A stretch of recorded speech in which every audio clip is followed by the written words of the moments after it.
All right, guys, with us is none other than the queen herself, Miss Universe Philippines, Bea Milian Windorski.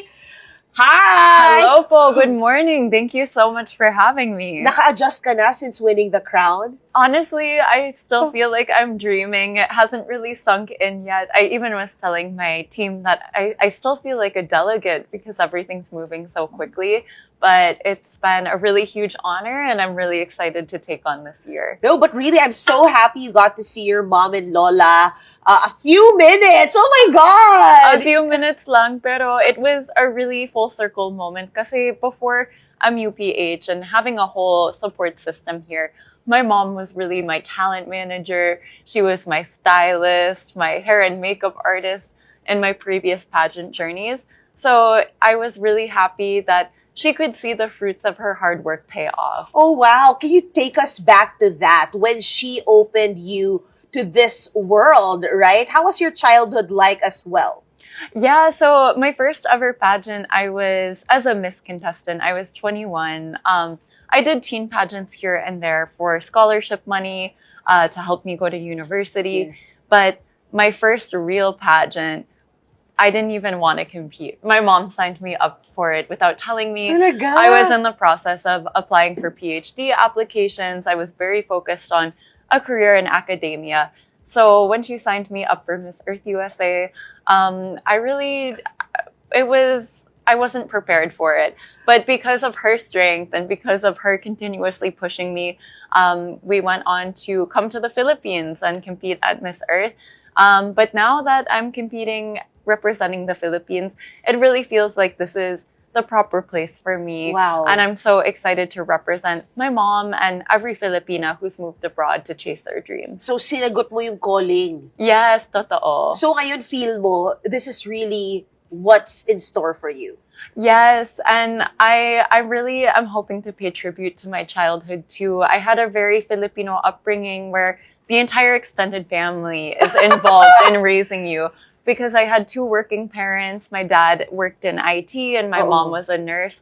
So I spent a lot of time with my lola, spent a lot of time with my titas and titos. And that spirit of helping one another, bayanihan, is really something I'm excited to bring to the global stage. And not only that, sa Wisconsin, sa Midwest, guys, talagang konti lang kayo mga Pilipino, di ba? Opo. So, kamusta yung childhood mo? Sino yung mga kaibigan mo noon? Ano yung mga nilalaro ninyo? I remember in my batch, there was only one other Filipino girl or Filipina girl. And we were so close just because we understood each other. But at the same time, I feel like I went through the same struggle that a lot of multicultural girls go through, where they don't feel Filipina enough to be considered Filipino, but they don't feel American enough to feel accepted where they grew up. And something that I've come to realize is you're not half of anything because you have double the values from two different cultures. You have double the experiences. So I'm just really happy that I could learn strengths from both of my parents and where they came from. Yeah, and speaking of values, ano yung mga Filipino values na in-instill sa'yo ng mommy mo? I would say being koripot. Value po! Gusto ko yun! Gano'n kakakuripot? Up until I won Ilocano. Miss Universe Philippines, I would angkas everywhere to save money, especially in the middle of a fuel crisis. I really was trying to find those ways to save some money. My electricity bill is through the roof right now.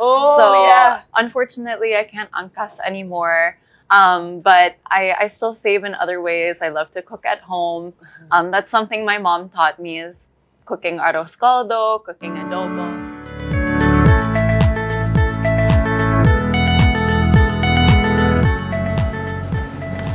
Good morning, I'm Angela Lagunzad Castro. It is Thursday, the 7th of May, bringing you Morning Matters because your mornings matter.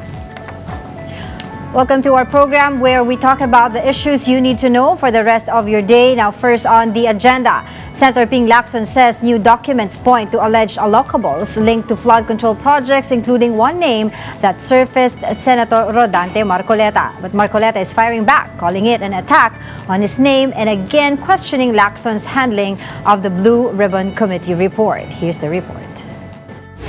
There are reportedly new documents in the flood control scandal. That's according to Senate President pro tempore Ping Lacson himself. One of the names that surfaced is Senator Rodante Marcoleta. Marcoleta was allegedly among the senators allotted allocables amounting to 500 million pesos, based on records of the late DPWH Undersecretary Catalina Cabral. Lacson was asked about this at the kapihan sa Senado, and he made a clarification. May iba pa ba raw bang evidence versus... Actually, meron pa. Oo. Kasi sabi ko nga, yung request for allocables, although sa tingin ko, hindi proper, pero hindi naman illegal. Again, hindi pa rin illegal yon, pinagbigyan ng DPWH. Pero yung binigyan ka ng items, tapos sinabstandard ng contractor mo, ginos project ng contractor mo, doon may problema. So yun ang hihimay namin. But will Marcoleta be investigated? Pa-clarify, kasama bang i-recommenda sa ombudsman na imbestigahan si Marcoleta? Depende. Sa ngayon hindi kasi pero kung yun nga merong ghost tapos pa-attribute sa kanya, kung meron siyang participation sa mga kung magkakaroon ng ghost or substandard, he should be treated in the same manner na natrato ibang senator, ibang congressman. Maraming special dito. Lacson also said some congressmen told him there was allegedly a cause of bukulan over projects when former DPWH Secretary Manny Bonoan passed through the Commission on Appointments. Actually, 1.5 billion daw yung hinihingi. 500 lang yung binigay. Tapos nakanganga yung mga ibang kasama sa CA kasi wala naman nakuhang project. The Blue Ribbon Committee will submit all evidence to the Ombudsman for investigation. Merong handwritten. Kung napagbigyan, obviously, napagbigyan, care of na eh. Okay. Ngayon, yung projects na yon may listahan. Gusto naming malaman. Or senators and congressmen po ito? Yeah, both. Marami. Marami yun. Meron ng isang legislator. Ganyan kakapal yung kanyang request eh. Senator Marcoleta has fired back in his privileged speech at the Senate plenary. Marcoleta insisted the allegations were nothing but an attack against him. Marcoleta also said the Senate should not be used as a stage for what he called political intrigue by people who, he said, know their true motives. Ay nasaan po yung progress? Baka naman ang tunay na problema ay hindi ang kakulangan ng pirma, kundi ang kakulangan sa political will. He also said that he wants a healthy discussion, yet won't accept any interpellations. Ano po ba talaga, kuya? Senator Lacson is indeed consistently inconsistent, invoking transparency when convenient, but resisting accountability the moment questions are directed at him. For now, only 7 senators have signed the Flood Control Committee report. It still needs 9 signatures or a majority of the committee before it can be brought to the plenary. If that happens, Senator Chiza Escudero, Jingoy Estrada, and Joel Villanueva will have a venue to explain and clear their names. ASEAN meetings continue in Cebu today with foreign and economic ministers set to hold a series of high-level talks. Joining us live on the ground is Dale Israel of One News Cebu. Dale, what are we expecting from today's meetings? Yes, maayong buntag, Angela. Key issues that will take center stage in the upcoming ASEAN summit beginning today includes food security and regional security. That's according to DFA spokesperson, Undersecretary Dax Imperial. Imperial also said that member states have committed to hold more frequent talks to address disputes in the West Philippine Sea and the wider South China Sea. The proposed code of conduct in the South China Sea will also be a major item of discussion during the ASEAN meetings today and tomorrow. On Myanmar issue, ASEAN is expected to review developments in that country as it will be only the foreign ministers or the foreign minister who will represent the country and not its heads of state. More or less, all heads of state except for Myanmar will attend the ASEAN Leaders Summit here in Cebu. Foreign ministers are also expected to find concrete measures to better respond to future crises such as the high fuel cost because of the ongoing conflict in the Middle East. With a possible, they will release a joint statement to be issued by the ASEAN. This is also in the works now. Meanwhile, some meetings have been shifted online and ministerial sessions have been shortened to just one day, partly in response to the current rising fuel cost. Energy security is also high on the agenda, and it will focus more on the development of renewable energy sources. Trade and economic cooperation will also be highlighted, particularly to support micro, small, and medium enterprises or MSMEs across the region. Meanwhile, from May 6th to May 8th, no non-working days here in Cebu City, Mandawi City, and as well as Lapu-Lapu City and Cordova. We saw last night the arrival of Sultan of Brunei, Haji Hassan al Bolkiah, arriving with his son, Prince Abdul Matin, via Benito Ebuen Air Base in Lapu-Lapu City. He was the first one to arrive last night among the 11 leaders. President Bongbong Marcos also arrived past 9 o'clock last night at the air base in Lapu-Lapu City. Later, we will also see other ASEAN countries' heads of state arriving here in Cebu for the ASEAN Summit along with their official delegates. The international media has already arrived yesterday, and we talked with someone from Saudi Arabia media who was also sent to cover the ASEAN Summit.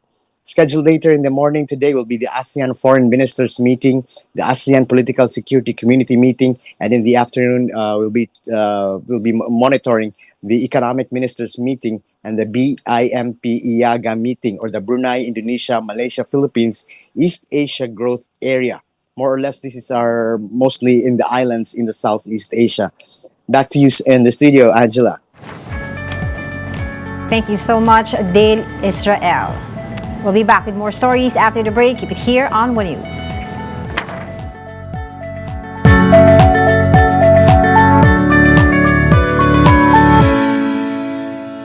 Good morning, I'm Angela Lagunzad Castro, and here on Morning Matters, we talk about the most pressing issues and give you the context behind the headlines.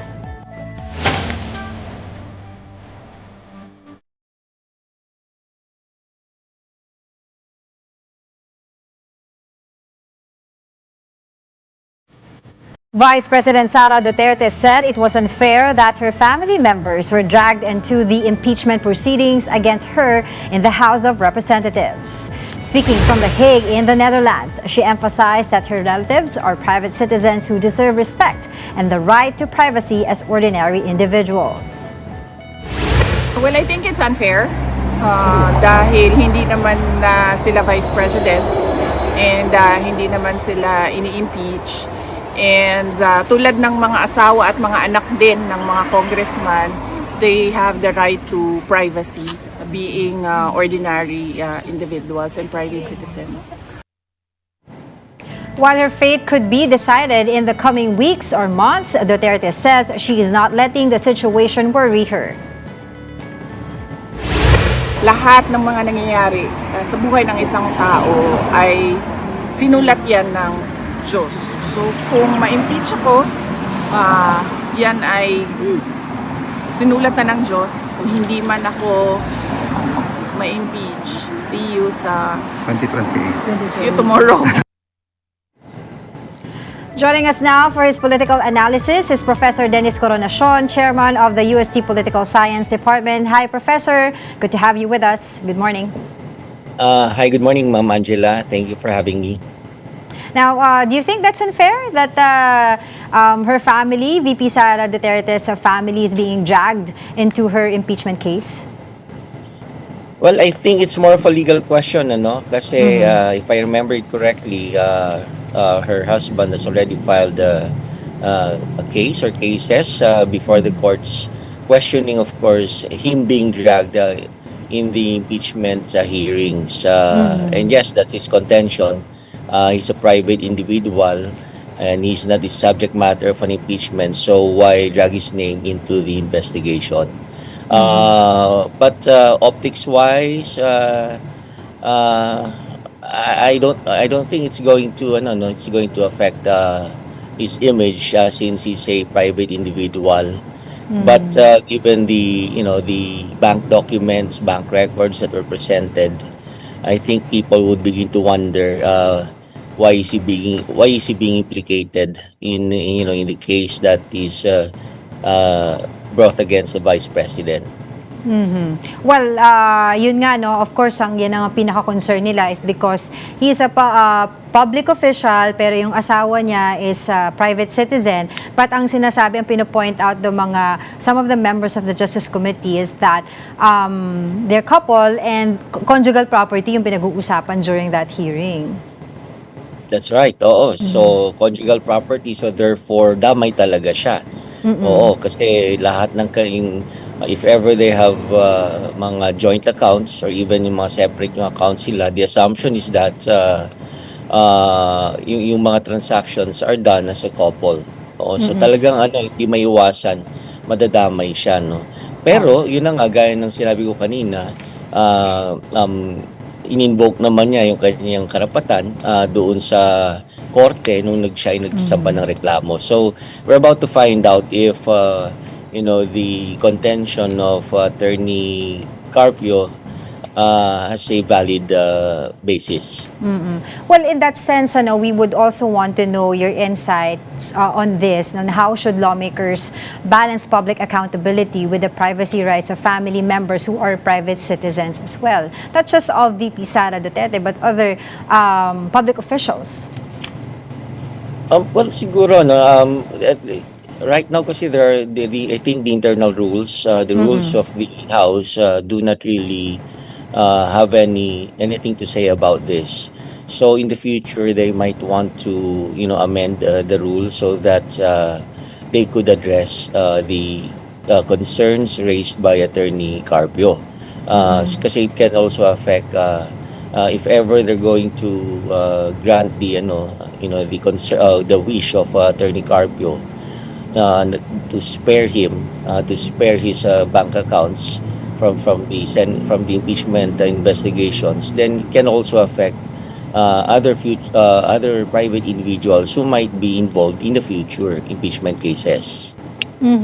Well, of course, since the issue of the impeachment case of the Vice President, we've seen and heard her releasing statements about this, and most of her statements would be combative, kumbaga, no? But at this time around, she said recently that if it's God's will, di ba? Kung siya ay ma-impeach, yan ay, of course, ay pinapasa Diyos na lang niya. Kumbaga, ito na siguro yung God's plan, if ever. So, anong basa mo dun sa ganong klaseng statement right now?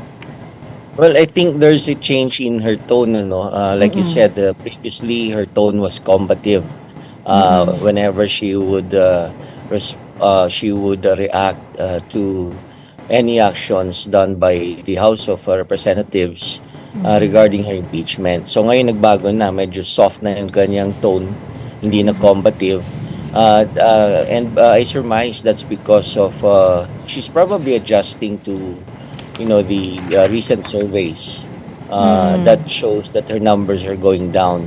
Hindi naman sobrang baba, no, pero meron ng kumbaga na pinapakita na may mga iba pang mga potential presidential balls na kaya siyang pantayan pagdating sa boto. So, yun siguro, it's an adjustment on her part as to how she communicates her views, her opinions regarding impeachment.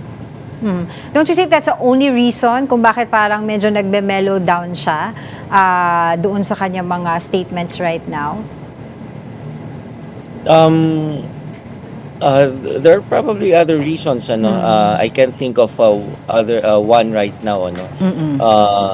Pero maaari rin yung about siguro kaya hindi na siya combative kasi siguro nasa point na kinakailangan mag-decide yung members of the House of Representatives whether to approve the impeachment report or not.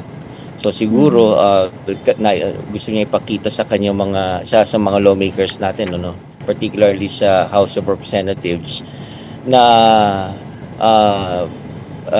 pwede naman siyang pwede naman siyang hindi parating galit pag-uusapan yung impeachment.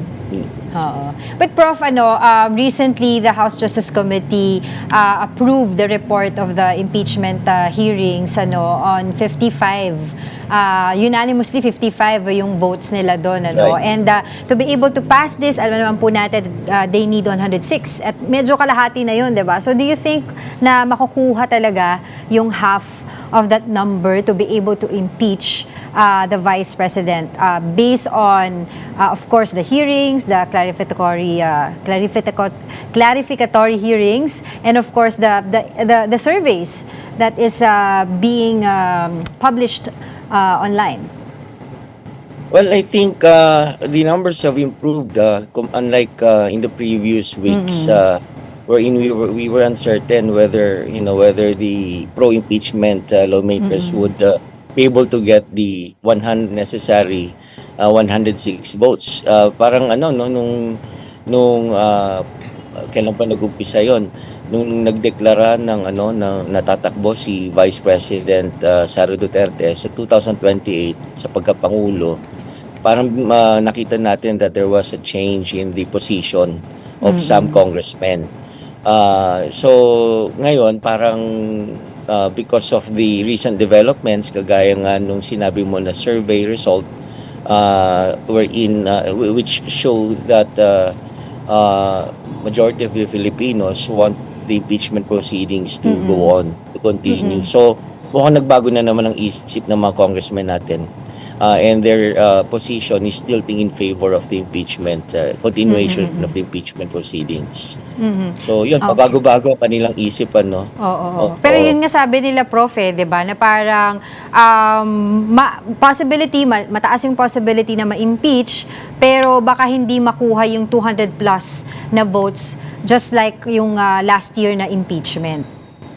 Yeah, that's okay kasi in last year's impeachment ang very what you call this prominent was the national budget, because there were reports saying rumors saying that a huge portion of the national budget was allotted as an incentive for those who would go in favor of the impeachment complaint. So yung mga bumoto pabor sa impeachment complaint, ang bali-balita nabiyayaan galing sa 2025 national budget. But in the present budget, there is no such amount anymore na pwedeng idangle ng mga those who are behind the impeachment, those who are pushing for the impeachment proceedings, na wala na silang ganung klaseng incentive na pwedeng ibigay. Kaya nag-drop tuloy yung number of supporters o congressmen who are supporting the impeachment process. Kaya nga lang, it's a different story in the Senate, ano? So kung halimbawa kayang i-hurdle ng mga congressmen na maaprubahan yung yung impeachment report at the plenary level, it's a different story in the Senate. I think yung mga Filipinos na in favor of impeachment, baka ibang storya makita nila kasi iba yung nag-unfold sa Senado. But Prof, how important are party dynamics here? No, recently nagsasalita ang NUP regarding their vote on the impeachment, ganoon din ng Liberal Party. They're talking about conscience vote, no? Usually kasi when the parties vote, bloke-bloke sila, but this time around, medyo parang hati-hati yung mga votes nila. What is your take on that? Well, I think at the moment, with regard to the impeachment, the votes for the impeachment that need to be delivered, parang slightly important lang. Slight lang importance ng mga political parties.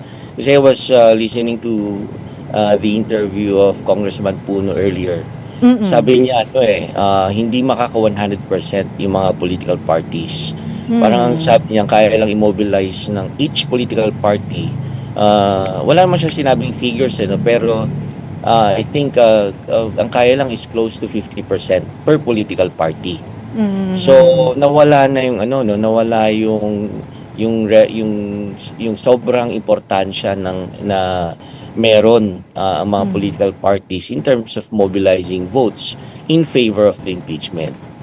But does this show you, Prof, na hati talaga yung mga desisyon ng mga congressmen pagdating dito sa usapin ng impeachment?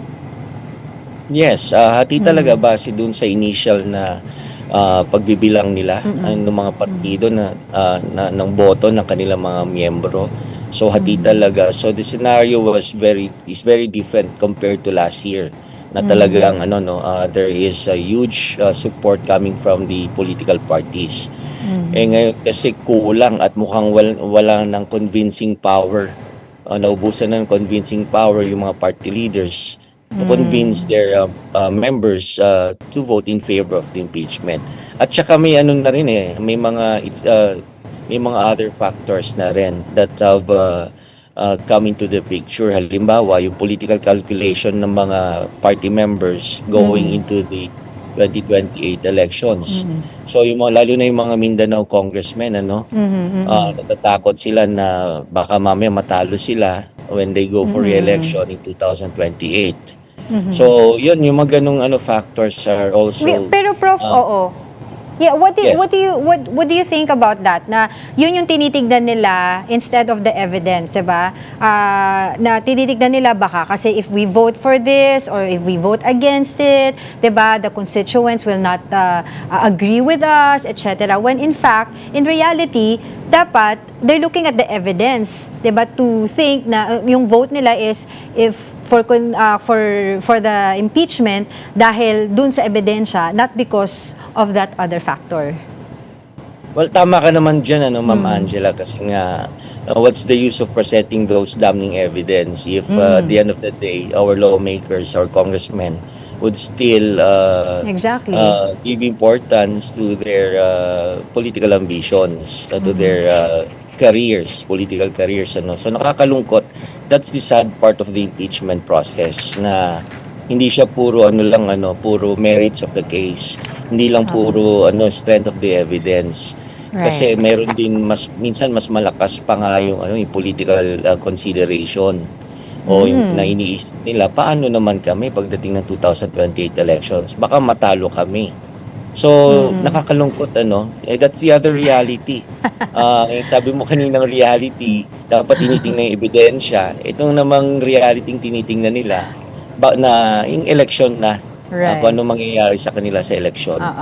Last na pala, Prof, before I let you go, kasi the recent arrest of former broadcaster Jay Sonsa and yesterday yung political or internet personality Franco Mabanta, both are actually critics of the government. A lot of people are saying na attack on the critics of the government. What do you think about that? Well, siguro hindi natin pwedeng i-generalize or i-subsume sila under yung label as people who attack on the critics of the government. Kasi itong pangalawa, yung what happened recently with regard to Mr. Franco Mabanta, he committed a criminal offense. Although sabi ng mga legal experts, wala naman daw talaga sa criminal law natin yung extortion. Pero mayroong mga provisions pertaining to that action or behavior. Right. Illegal pa rin, unlawful pa rin. So, ganun rin naman yata kay Mr. Jason sa cyber libel. Oo, so still a criminal offense. Pero mas grabe yung nangyari doon sa itong kailan lang kay Mr. Franco Mabanta. Oo. Kasi it's he was entrapped. And yung kanilang depensa na it was a setup, mukhang mahirap paniwalaan because there are suitcases filled with cash.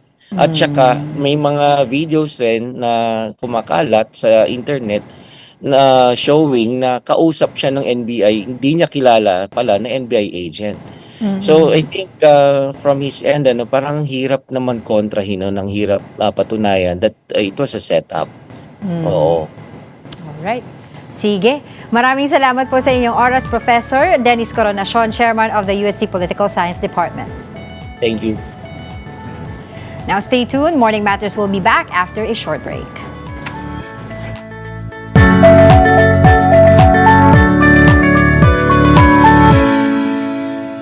Welcome back. You're still watching Morning Matters here on One News. The World Health Organization says the Hantavirus outbreak involving a cruise ship is being closely monitored, stressing that it is not expected to develop into a COVID-19-like pandemic.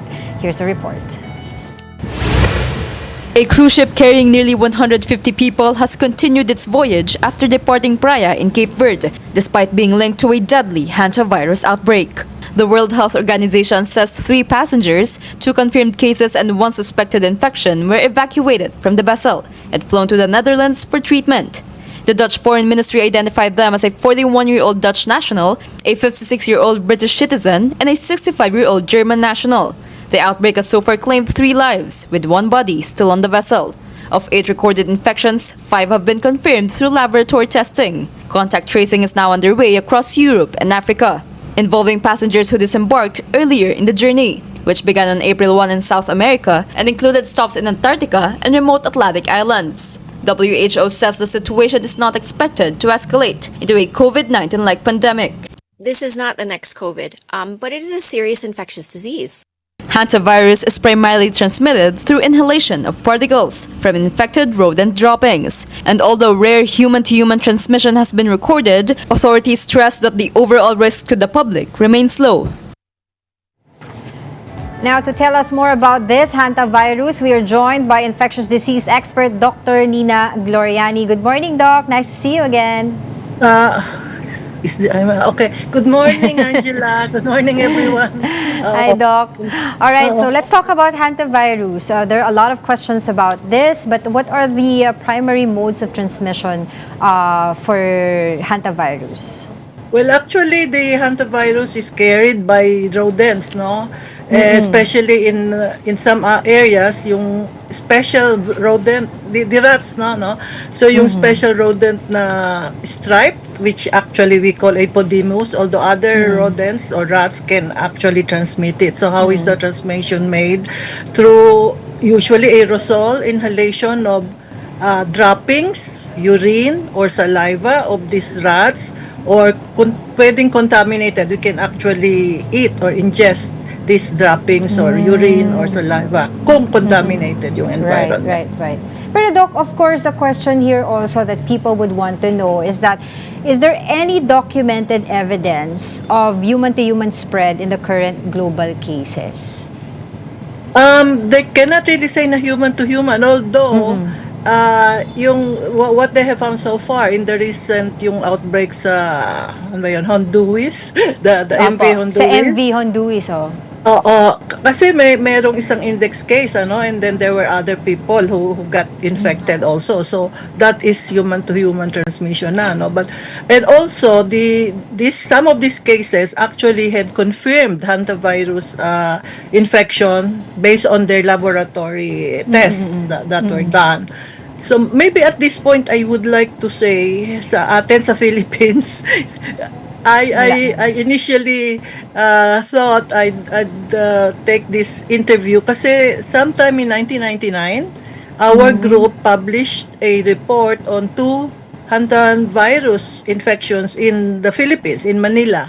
We were able to detect that through a laboratory screening for viral hepatitis. So the patients presented with fever and then as this jaundice, yung naninilaw, yung yes po. Yeah.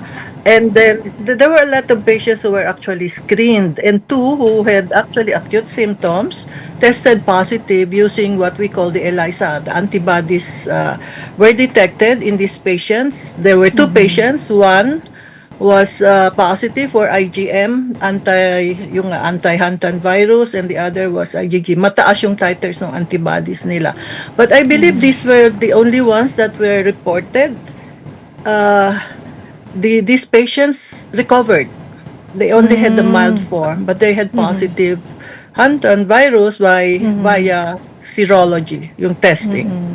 Pero if you can say that human-to-human spread is rare, should people get worried about it? Hindi naman dapat. It's close contact and prolonged contact. Hindi naman agad-agad. Hindi naman. Like what happened doon. Diba? Close contact yun. Yes, yes. Wife and husband, yes. But I understand po that there are different strains. Di ba? May Yes, yes, Andes, yes. ganyan. So do they represent or do they present different symptoms as well? Yeah, yung Andes strain has been associated with human-to-human transmission. So far, yon, no? But there are many Yun, oo. other strains kasi mayroong strain sa China, may strain sa Korea. Actually, it started, I think, in Korea. May 1976 pa. But the virus was isolated only about 2 years later. So yung Andes strain. Yun. So normally po ba anong klaseng screening process po or measures are we doing to be able to detect this kind of virus? Okay, right now we have yung mga molecular tests, but during that time that I told you, 1999 90s pa yun. Oo. We did ELISA, yung antibody test. Kasi that also tells a lot. Kapag IgM antibody ang present, high in titers, which was present in one of the patients, yun na yun, no? Acute phase yung IgM test kasi. Although the IgG, the other one was also IgG positive, high titer din pag high titer. So, but right now, I think they're doing more molecular tests. Mga PCR, kagaya ng PCR, or they can do direct antigen detection of the virus. Yung importante kung kaya ng Pilipinas na makadetect ng ganon. So, but Doc, I think so. yeah. But Doc, of course, the public are worried about this hantavirus, baka mag-spread. This could be another pandemic. May mga ganong worry No, siguro tama na may sinasabi ng WHO, no? You need really close contact. But of course, we have to advise the public also na yun lang, yung public health precautions, continue lang natin. And that is not, that is true, not only for yung ngayong hanta o COVID, but for every day. Kailangan meron tayong ganong precautions. It becomes a way of life para malayo tayo sa infectious diseases. And ngayon po ba, I was wondering, could climate change or human activity increase the risk of outbreaks like this? Well, actually, yes. Oo, kasi yung natin, mobility, our exposure to these animals becomes even greater, no? Kaya marami, climate change, andyan sila, mainit, O and so pag on. mainit? Oo. And then, of course, do you think po ba, ano po yung mga maaaring dahilan po dun sa MV? Hodious ship na bakit po nakapasok doon? Kasi there are studies po, or there are reports that saying na galing daw sa labas. Pero could it be contaminated din yung ship? Is that even possible? That is a possibility. Although when they looked at the investigated yung index case, kasi ang incubation period niya medyo mahaba Ang shortest is about a week, usually nasa 2 weeks. So parang kung kailan nag-symptoms yung pasyente, that actually tells that yung exposure was way before. So hindi do sa loob. But of course, we have to also consider that possibility kasi diba? Posible, yung mga rats. But hopefully hindi naman. This is a cruise. Yes, exactly. And then of course, para lang po ma-inform yung ating public about this, ano po ba yung mga specific symptoms na nararamdaman ng isang tao kapag po sila ay natamaan ng ganito na hantavirus? Like many viral infections, they start off as flu-like illness, no? Parang may fever, actually hindi parang may fever, pwedeng may mali, yung mabigat ang katawan, and then doon magde-develop, kasi dalawa yung medyo severe form nito, no?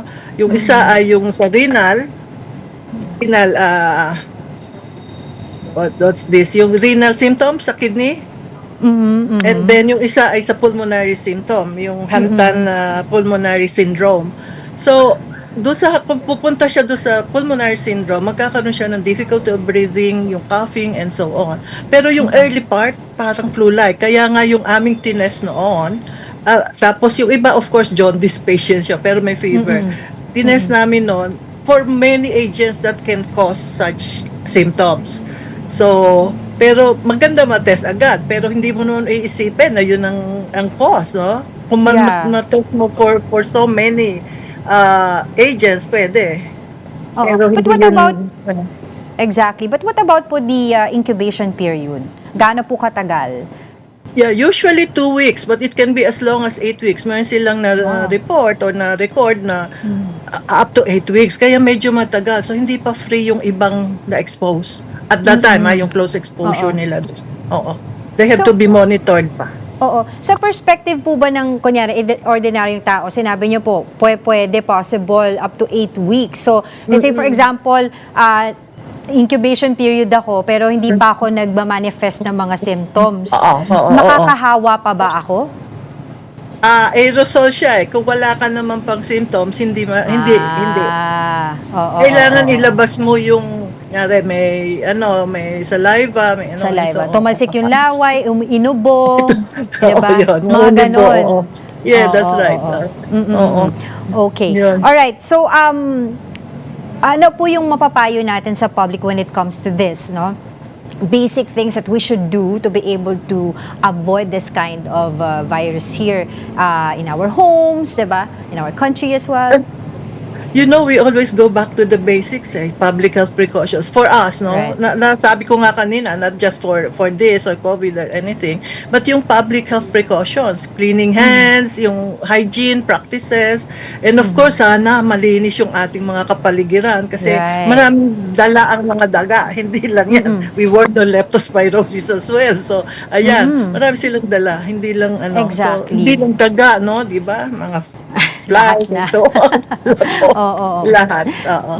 Pero look, I was wondering po, are the local hospitals here in our country equipped, no, to be able to detect, diba, this kind of virus and to be able to manage if someone gets it?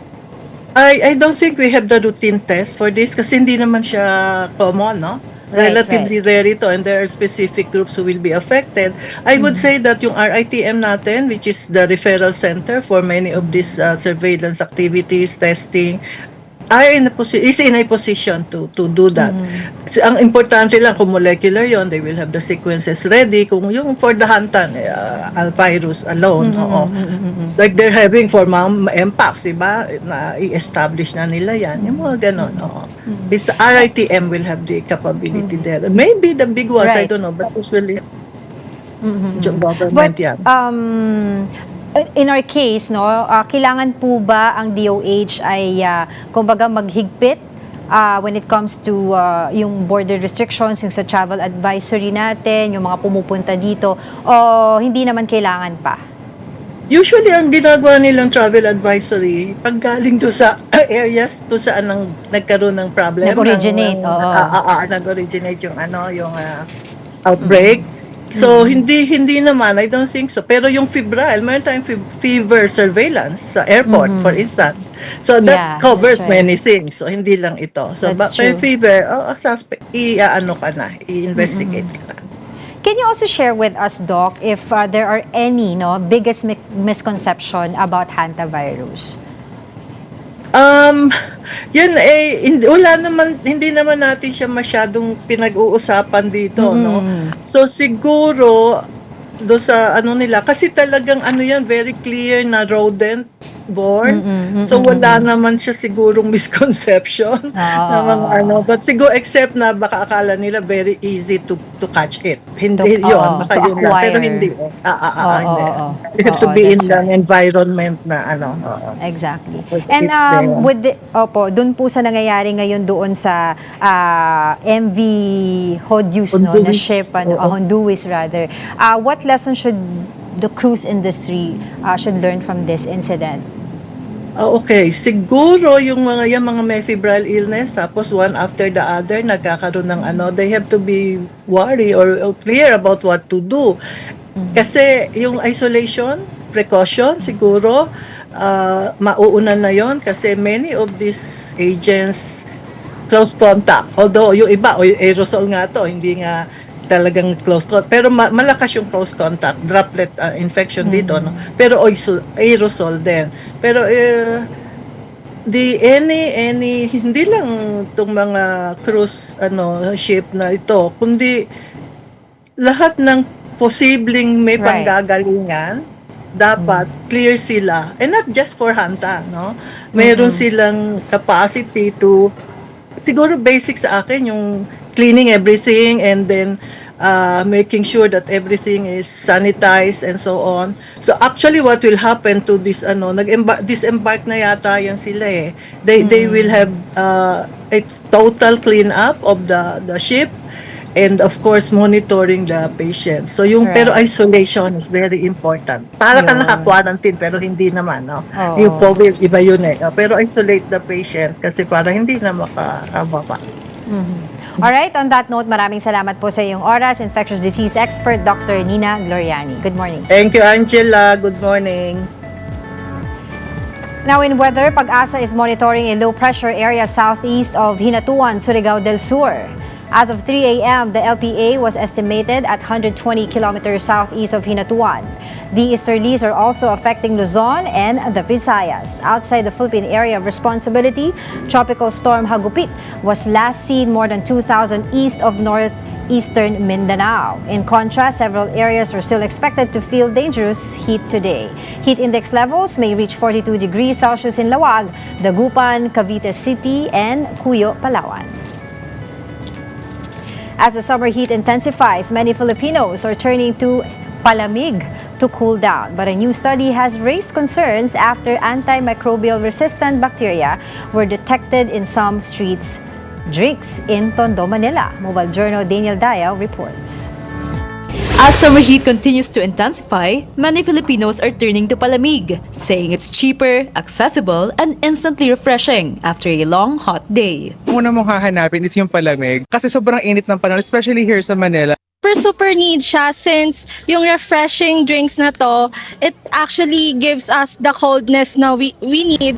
But as demand for street drinks arise, experts now urge the public to be more vigilant after antimicrobial-resistant bacteria was detected in some cold drinks in Tondo, Manila. Nagkaroon kami ng pagsasaliksik. Tiningnan namin lahat ng aspeto doon sa tindahan. So, syempre titingnan natin yung baso, yelo, tubig, yung mismong palamig, saka yung tao, yung vendor. Based doon sa standard na ginagamit natin, no, pagdating sa mga inumin at pagkain, natagpuan natin na lampas-lampas sila doon sa itinakdang pamantayan. According to UP Manila study, the presence of these bacteria is alarming as they can resist the effects of commonly used antibiotics. Experts point to possible cross-contamination as the root cause, where bacteria spreads through money handling, poor preparation practices, and inadequate sanitation. But consumers may contribute too. Hindi lang nanggagaling sa mga tindero-tindera, pati rin sa mga bumibili. Yan, nagsasalita, umuubo, posibleng may sakit ang mga namimili at umubo sila. Pwede rin talagang kumalat yan at makakontaminate doon sa ating mga pagkain. For early prevention, specialists stress the importance of proper hygiene, especially regular hand washing.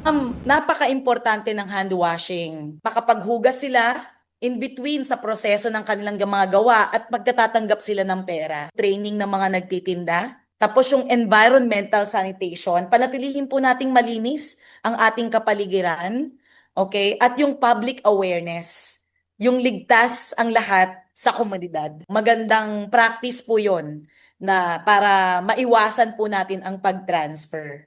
Because beyond the single cup of palamig, a growing global threat arises. Darating po yung panahon, 2050, no, galing sa World Health Organization, maaaring ito pong AMR ay magdulot ng hanggang 10 milyong pagkamatay. Maliwanag po na dapat maagapan natin na sa pagtutulungan ng bawat sektor ng lipunan ay magkaroon po tayo ng magandang at safe na pagkain. Yan po ang realidad na dapat nating harapin. Huwag po tayong matakot. Maging aware lang po tayo. A reminder that awareness, cleanliness, and responsibility are key to keep Filipinos safe this summer. Kapatid Mobile Journal, Daniel Dayaw, we are One News. Don't go away. More matters to discuss after the break. Keep it here on One News.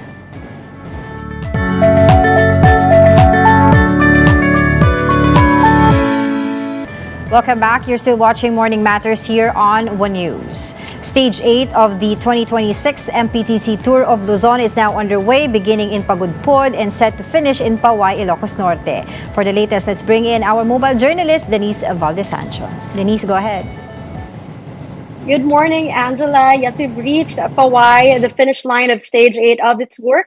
After a long 157.4 kilometer ride from Pagudpod, this is where riders will be finishing up there in St. Augustine Church or the Paway Church. So they will be racing through Lawag before they make their final push here in Paway. But before today's stage roll out, riders and organizers gathered yesterday in Pagudpod for a mid-race press conference where they reflected on the challenges that still are ahead as the competition enters its crucial stages up until the last stage, stage 14 in Baguio. The organizers also highlighted the growing reach of the tour. They mentioned that the tour has generated more than 90 million views as of stage 7 in comparison to about 100 million views of their last tour in 2025, helping showcase not only the race, but the destinations all across Luzon.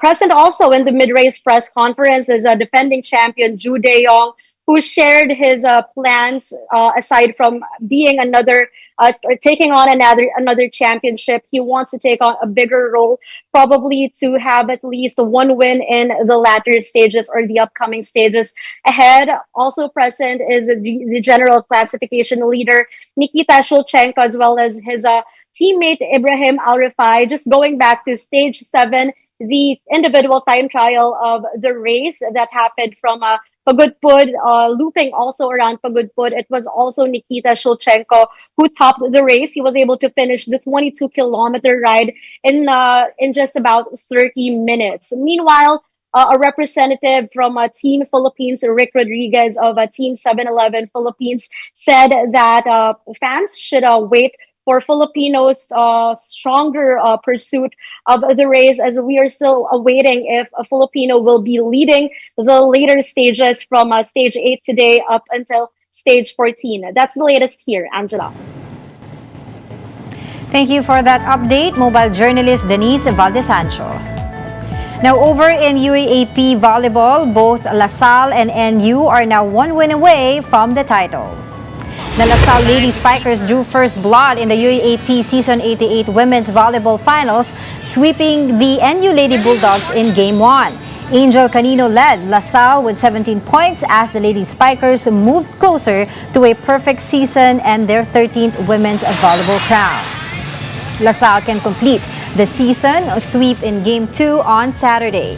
Meanwhile, in the men's division, defending champion NU moved closer to a historic 6-peat after outlasting FEU in 5 sets.